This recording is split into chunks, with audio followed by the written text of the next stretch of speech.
think our lives were forged in service. And that service is founded on efficiency, which we go out and prove. So that's our tradition, is be willing to sacrifice ourselves and put ourselves at test in order to give to our students the knowledge they need to feel the confidence for them to become great doctors, great policemen, great whatever. So in that pattern, I think is amazing how much Jiu-Jitsu can favor people, because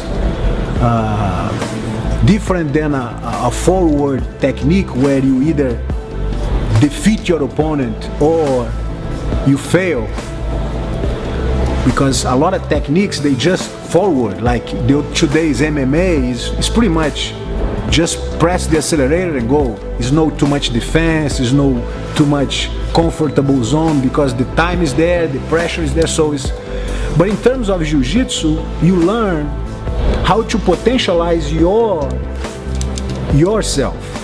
So sometimes you have no endurance and you're still able to fight Jiu-Jitsu by defending yourself and surviving. So sometimes survive is the great victory you could expect if you're dealing with a 250-pound guy who's crazy to kill you and you survive for an hour until the police come. That's great.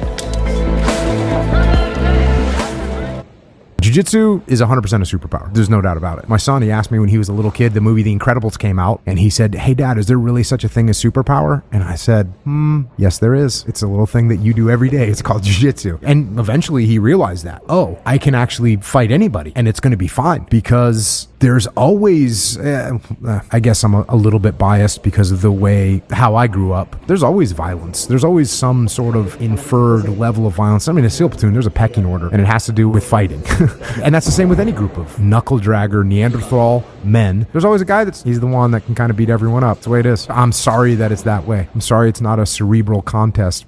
The average person really doesn't know how helpless they are until a jiu-jitsu black belt grabs a hold of you.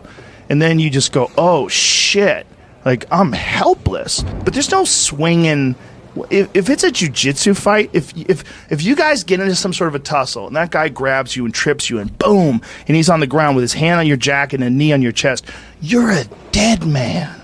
You're a dead man, because there's no lucky shots. Yeah. A jiu-jitsu black belt is just going to close the distance like that evil fucking crab, and he's just going to squeeze your fucking neck. And there's no way you're going to avoid it, and there's no way you're going to survive it.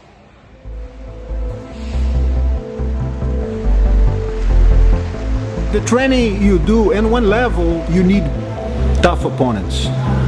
In another level, you need bringing elements to your training which compensate those tough opponents. So you can become very efficient without the presence of great training partners. Up to you, as if you want to get better, reduce your elements and become more efficient in very small details. For example, training only with your legs, training only with one arm. Tell to the guy what's gonna happen before it happens, and then the guy will know and will make 100 times harder to. So you start to using elements to make harder for yourself, making 30 seconds for each one, and if they pass 30 seconds, you lose the fight. So the guy has to be alive for 30 seconds. How much pressure the guy has to have to win the fight in 30 seconds for somebody who wants to just. So you have to create speed training. I mean, you can be fast, you can be explosive, you can be sharp, you can be strategic. So you can develop different elements as a fighter, even though you don't have the same tough opponent. So it's up to how you train.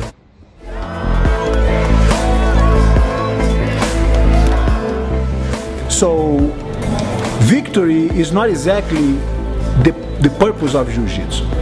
Undefeated, be invincible, that's what we can provide. Is give you elements for you to feel strong in order to make good decisions, emotionally, physically, so you can last longer, you can think better, you can make adjustments. So definitely change your life in terms of how you put yourself to make evaluations, because in the practice, you become sometimes uncomfortable, sometimes unable to continue, so you have to quit. So you become very challenge your mind to the limits of your resistance, your emotional control, and by playing on those levels, you become more resilient, you become more, and that's your transfer for life. In traffic, argue with your girlfriend, with your boss, whatever it is, you're gonna bring those senses alive, and you're gonna be able to breathe better, to handle pressure, to deal.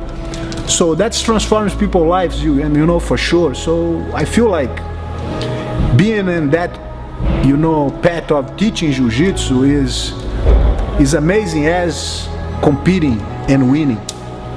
So it's a double standard for any of the Gracie family who achieve that level of high level competition and also teaching skills, But even for those who already teach, they're already making a great service to the community, and it's priceless,